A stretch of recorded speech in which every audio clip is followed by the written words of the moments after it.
The dark allure of urban legends. Urban legends have a strange way of sticking with us. They're passed down from friend to friend, whispered in sleepovers, or shared over road trips to make the night feel just a bit more eerie. While many of these stories sound far-fetched, ghosts in mirrors, monsters in the woods, some are rooted in unsettling truths. In this video, we're diving into urban legends that aren't just creepy. They actually happened.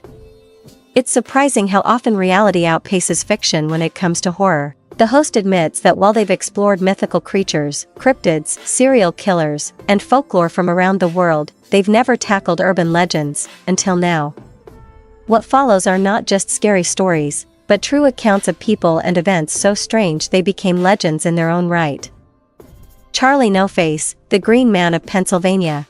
The story begins with a group of teenagers seeking a thrill.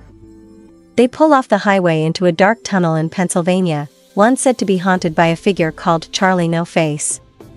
With the car lights off, they sit in silence, until they hear footsteps approaching. Out of the shadows emerges a man with no eyes, no nose, and a twisted mouth. Terrified, they flee, and never return. What they didn't know is that this figure was very real. His name was Raymond Theodore Robinson. As a child, Raymond suffered a horrific electrical accident that left his face disfigured. To avoid frightening others or facing ridicule, he only ventured outside at night. Ironically, his considerate actions, hiding in the darkness, made him a legend. Drivers who spotted him saw only a faceless man lurking along the roadside and panicked.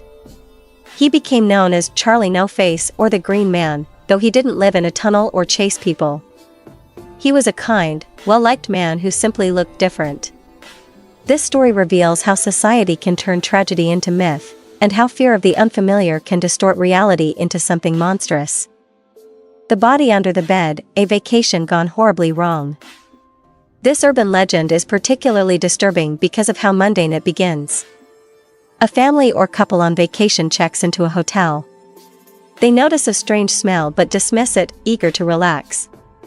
After a full day of exploring, they return, exhausted. As they toss and turn in bed, the odor becomes unbearable. When they finally investigate, they find something horrifying, a decaying corpse hidden under the mattress.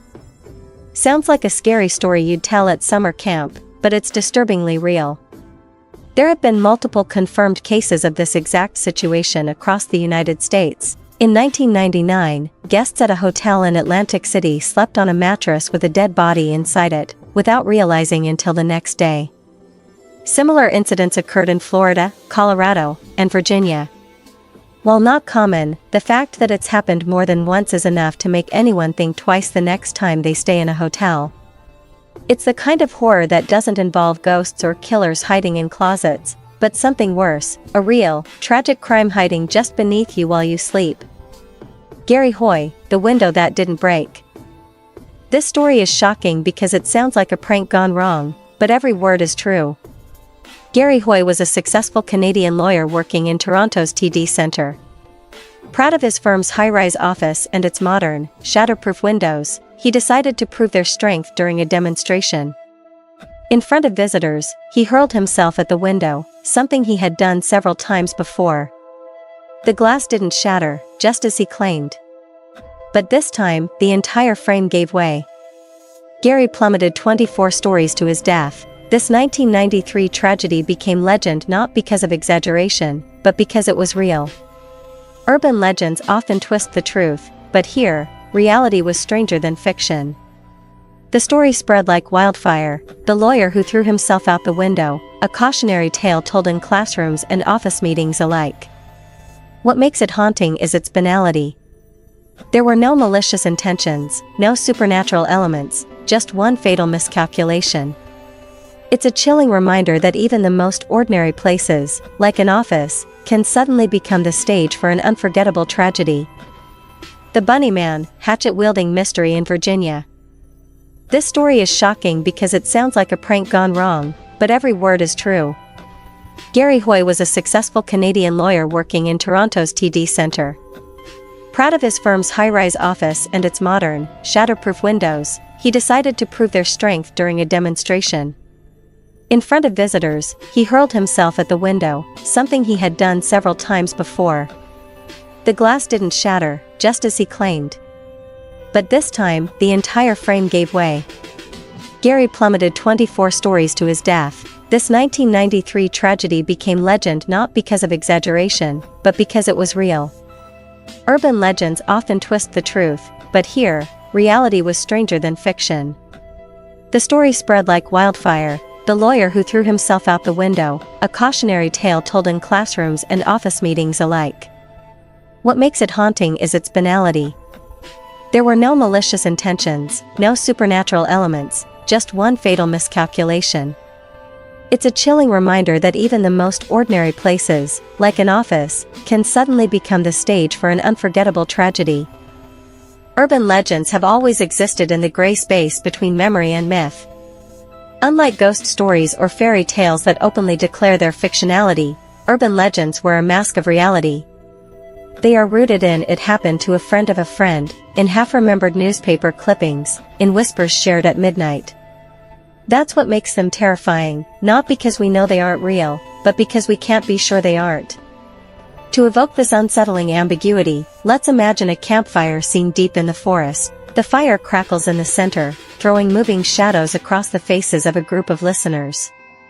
One person, the storyteller, leans in, eyes lit by flame, weaving tales about the faceless man or the bunny man.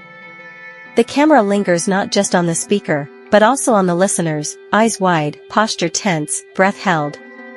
The fear is not from jump scares, but from the creeping thought, what if that really happened? Another compelling visual is that of an evidence board, a dimly lit corkboard cluttered with old black and white photos, scribbled notes, red string connecting seemingly unrelated cases.